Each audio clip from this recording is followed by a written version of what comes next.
Nuestro siguiente conferencista, Jeffrey Hughes, quien es predominantemente responsable de impulsar y desarrollar las ventas y la participación del mercado de los neumáticos Maxam en la minería y los segmentos asociados. También se enfoca en el desarrollo a largo plazo de canales de venta apropiados y en la implementación de información integral de productos y soportes técnicos. Tiene muchísima experiencia en ingresar a nuevos mercados y trabajar en países desafiantes como Irán y Arabia Saudita. Comenzó su carrera en Goodyear como gerente de servicio de área de neumáticos para camiones y posteriormente progresó a roles más responsables en muchas aplicaciones en varios mercados internacionales. Hoy lo tenemos nuevamente aquí con nosotros. Démosle un fuerte aplauso a Jeffrey Hughes.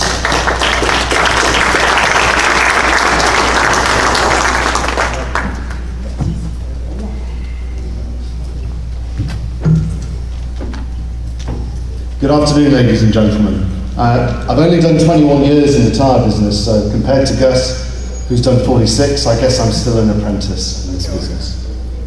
I've travelled extensively. I go to nice places like West Africa, Middle East, West and North Africa, Iran and Israel, but not usually on the same visit and not with the same passport either. I look after giant OTR tyres for the rest of the world. I don't do China and I don't do North America, but as you can see, it's a pretty big territory. And as you can see in the presentation I'm about to show, we're in a very exciting period in mining. Quick agenda for the next 15 minutes. Where are the world mines? A brief history of Maxam. David, you were asking a bit about the company, so we've got a few charts on that. And where the tyres are used, what they have to do, and also the market situation for tyres and for the vehicle manufacturers. Then a brief outlook on the future. I'm very happy to take questions, but if we could do that at the end of the presentation, that'd be great. So, Maxam was founded in Europe, and since 2011 we've been part of the Salian Goodyear organisation. We're one of the 20 leading global manufacturers, and we have 5 factories, one in Vietnam and a rubber plantation, 7 corporate offices, and we employ around 11,000 people worldwide, so not small by any imagination. Our main products: car, light truck, SUV, bus, under the Salian Goodyear or associated brands, and then we move on to construction, industrial, OTR, GOTR, which I look after, and agricultural tyres, all under the Maxam Tire brand. We're quite a new company, but Maxam as a brand started back in 1953, and off-road tyres and retreading businesses started then. Established in 2002 with Salian, first tyres being produced in 2003, and in 2006 the first OTR tyres made in Turkey. Then, 2008, the acquisition was made of the Goodyear OTR tyre factory in Dawang, and in the same year the first PCR tyres were sold into Europe. In 2011, Maxam was acquired by Salian, and then we were listed on the Shanghai Stock Exchange. And in 2014, we moved the Dawang OTR factory to a brand new plant in Qingdao. And in 2016, we opened a specialty tyre plant in Vietnam. And we continue to invest, and we're looking at opening proving grounds in China. I think that came up in your report last week as well, David. So, there's the world mine map. As you can see, I've got a pretty big area to cover. Chile, Peru, Colombia and Mexico, very important and growing markets. We've been talking to Gus and his team, and we've got some exciting prospects for next year. And also, this area is all sizes, and I'll go on to that in a bit more detail later. So what is the challenge for a tyre manufacturer in GOTR? As you can see, the mines are spread worldwide. This is a picture of West Africa. It's a tropical climate, 3 to 4 months of the rainy season every year. So you need a tyre that can deal with slippy surfaces. And this is the oldest mine in West Africa. It's a manganese mine, been there for 100 years. Then you move on to Russia. Another challenge, the extreme cold. Special attention needs to be made to the compound for these tyres. We've got temperatures of -40 in Siberia, and normal tyre compounds just can't take it. they become brittle, and so we have to add some more natural rubber to those tyres as well, to give more flexibility in the tyres. Then, to the lovely place Tunisia. Again, phosphate mining taking place there, and in midsummer, it's 40 degrees centigrade. Therefore, we've got to do heat-resistant compounds as well. So you can see, we have a weather challenge to start with. Then added to this, the mines of today operate 24/7, 365 days a year. And they never stop, even on national holidays. The only time a mine truck will stop is for maintenance and really shift change, and that is it. Uptime is all important, and for us to be successful, we have to give that service to the mines. Frequently, customers ask me, how long do your tyres last? And from a pure mathematical perspective, when we're doing our analysis, we say, a rigid dump truck will use 6 tyres per year, on average. However, this can vary from site to site. I was in West Africa recently, and I was at a gold mine, and they are going through a set of tyres every 4 months, around 2,500 hours. And 30 miles down the road, the same tyres were doing 5,000 hours, lasting a whole year. So, mine sites are different from place to place. I've avoided tyre pictures so far, but we are at a tyre show. So it would be neglectful not for me to show some pictures of tyres. So, we have different patterns to suit different conditions. Some are more suited for dry conditions, some for wet. The size on the left there, the 2749, is still the most popular tyre in the business. I guess you could compare it to a 315/80 22.5 truck tyre.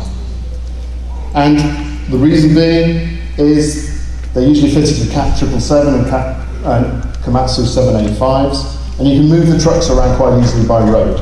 Anything bigger, and you just have to build the truck on site. And the 49-inch, 1.3 tons. Then, as you go bigger, the next popular, 3351, very popular in Indonesia and also Russia, 2.3 tons.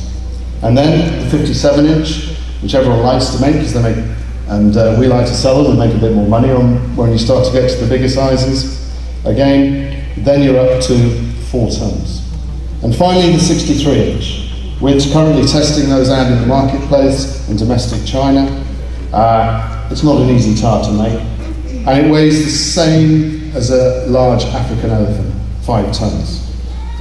And the largest mine operators use them. I know there's a lot being used in South America, and it's used on trucks 350 tons payload.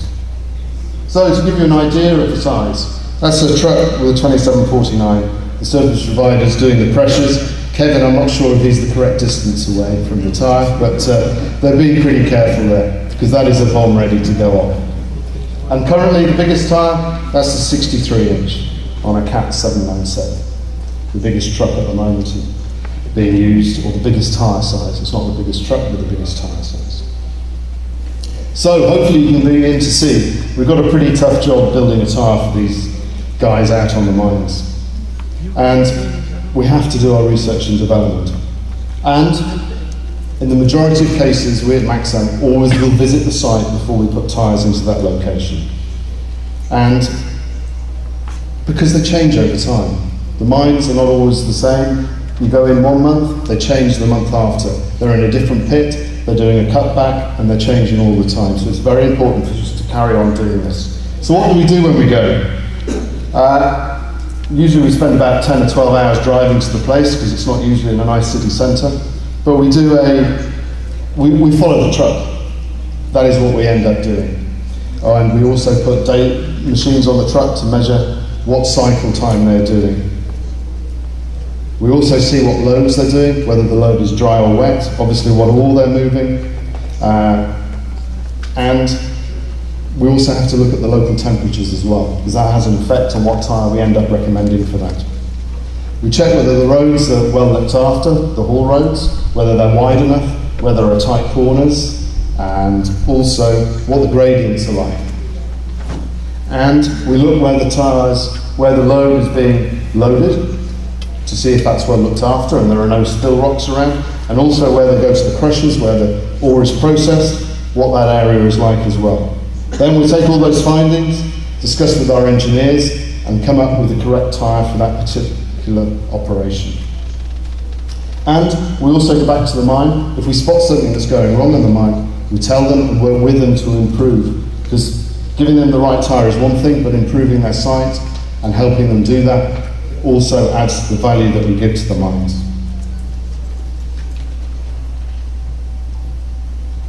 So, I guess you're all interested in the next one, the current market conditions worldwide. Looking back, I think Kevin, you made the comments earlier that it can't be any worse than it was back in these days. 2015, this is a mine in Mauritania, not a very nice place to visit, and they had huge stocks. They had about 18 months stock of 37.57. So that's just, there was a line about 500 metres down the road one side, exactly the same the other side. It's iron ore, the price was poor, the mine wasn't working, okay? And the mine was under pressure to save money. So, moving into 2018, we know giant tyres are dominated by Michelin and Bridgestone. Bridgestone is expecting a further increase this year of 20% on their sales last year. We must remember we're coming out of a really poor situation there. Michelin, being a little more cautious, as we would expect, they expect the market to remain buoyant in 2018, being really driven by the growth in global economies. We've seen Maxam also announcing a ramp up in giant tyre production, and we in Maxam are also increasing our production because our customers are asking us to do that. So why the increase in demand? Firstly, the global economy is on the mend. And secondly, commodity prices have rebounded from the lows of 2015. I've got some charts to show that as well. Also, the big mining houses are pretty positive. Glencore reporting a profit of $6.9 billion earlier this year for their 2017 results. And the comment from their chief exec, we look to the future with confidence. BHP, similar sentiments. They say, yeah, commodities are going to remain volatile, but they're confident we've left the cycle trough behind us. And looking beyond the immediate picture, in the medium term, we see the need for additional supply to be introduced across most of the sectors in which they operate. And we've seen mining companies reinvest in mining equipment, where previously they'd not been doing so.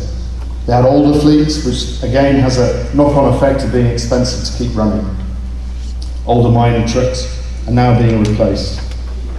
I've also witnessed this myself. I was in West Africa earlier in the year, and it's almost like someone had turned a key on the 1st of January. There's a lot more investment going on in the mines. They're doing bigger mines, and it's nice to see it finally turning a corner. I also see the same in Iran, a real push from the government to really improve their mining situation there as well. Okay, so it's looking all positive. I'll show you the next slides with the commodity price trends. Caterpillar is also being positive. They began the 2018 with a very strong order book, good sales momentum, and lean dealer inventory, because the dealers in the previous years have been keeping very few vehicles on the ground because the demand's not been there. So, also positive economic indicators across most of the world and in many of the company's end markets. We've got the big bridge project coming up in China, the land bridge. Also, if Mr. Trump decides to start reinvesting in his infrastructure, that's be a big boost for North America as well. So, pretty good news for us in the mining industry. And we see ourselves a pickup in demand from Indonesia and Australia. Australia is probably one of the last to come out of the rut, but we're seeing it really now. We're seeing extra demand there and more demand for our tyres there, which is great news. So really, a few charts, iron ore price. It's a good indication of what's happening. You'll see the same in the next few slides. It's rebounded from the lows of 2015-16. Whether it'll ever return to the highs that it was, I doubt, but we still see good demand from China for steel going forward. and if the infrastructure happens in the US, we'll see that continuing to be buoyant. Copper price, very important for the South Americans. Again, positive, recovering again from the 2015-16 lows. And gold, one of the ones that everyone looks at, again a positive trend. I think we're about $1,300 an ounce at the moment, and again we're seeing much more investment in the gold business in West Africa and other markets as well. So, what is the outlook for the next 1 to 5 years? It's positive, I have to say. The two main mining companies are also saying the same, Bridgestone and Michelin. Caterpillar being in a positive mood, and they are seen by many as a good benchmark on the gauge of the health of the world economy, not just the North American economy. However, I have to be cautious. I'm an Englishman, and add some reality to that. The tyre industry, as we know, is cyclical, and at some point it will turn down again. However, to be able to gauge when that might be is not an easy one to call. So in summary, you can see Giant OTR tyres are not just round and black, which is good news because they keep me in the job. It's essential for us to continue as a company to do research and development, new compounds, new tyre designs, and as you can see, we perform in the most harsh environments.